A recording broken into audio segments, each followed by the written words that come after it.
Look who made it. You. Again. But not you. Not quite, no. The one standing before me now. That isn't the version they betrayed. That isn't the one they dismissed with pity in their eyes.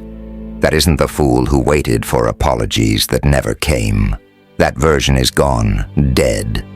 And what rose in its place is making the universe flinch. Shall we begin?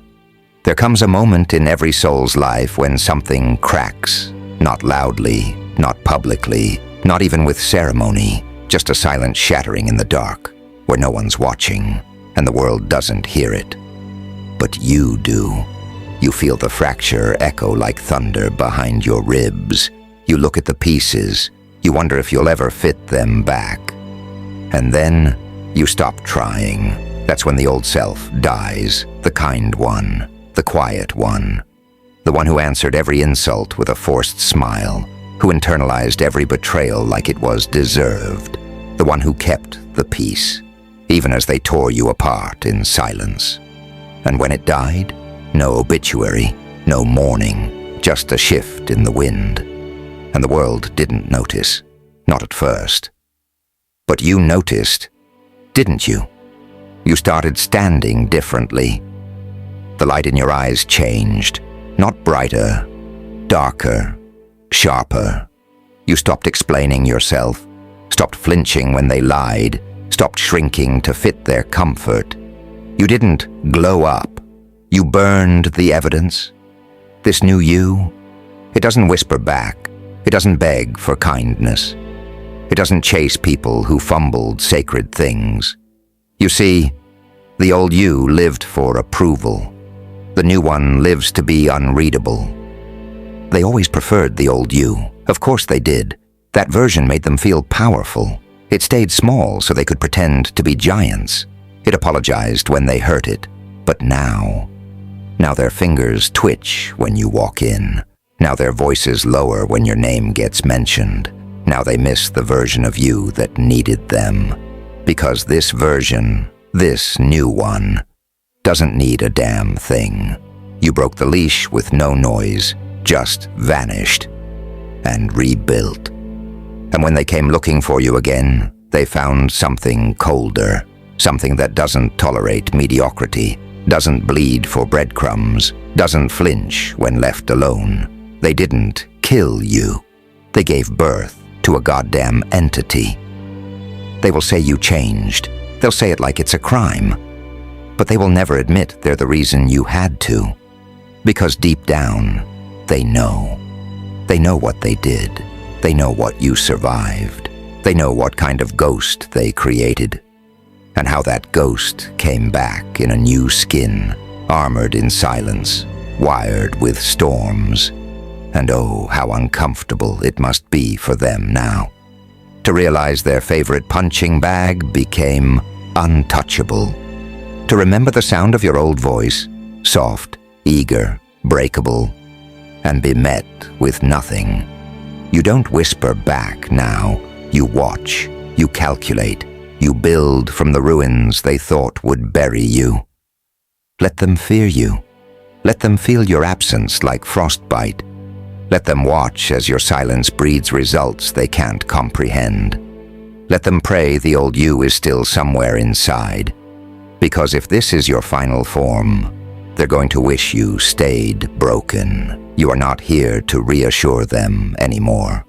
You are not here to make them feel safe in your presence. You are not here to hand out explanations for your brilliance.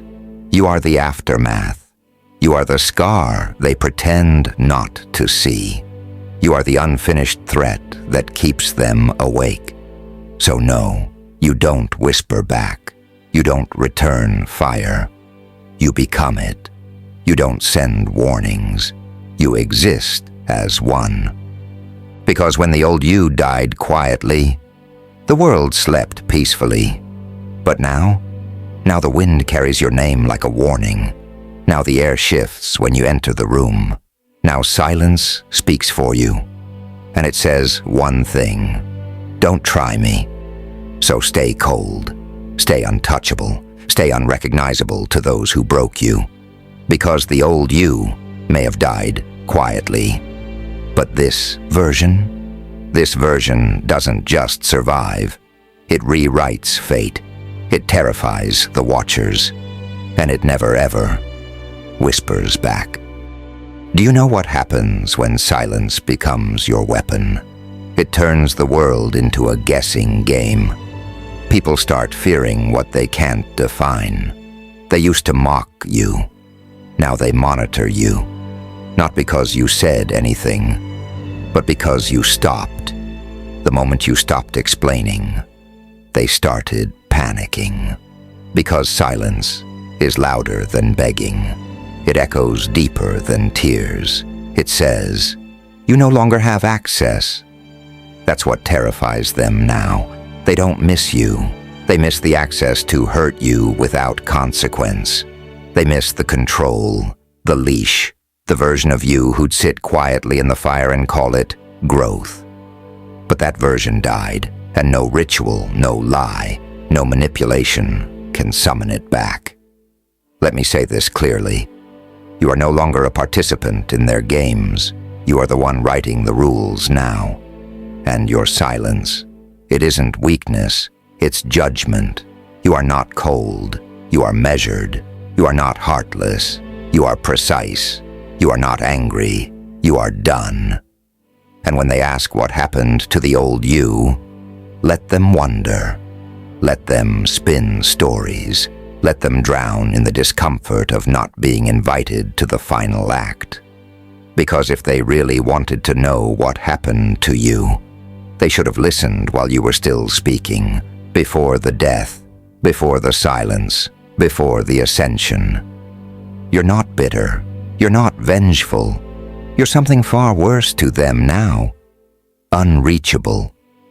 You are the version that came from fire, ate the ashes, and forged a crown with the bones of your past. Let them speak your name with confusion now.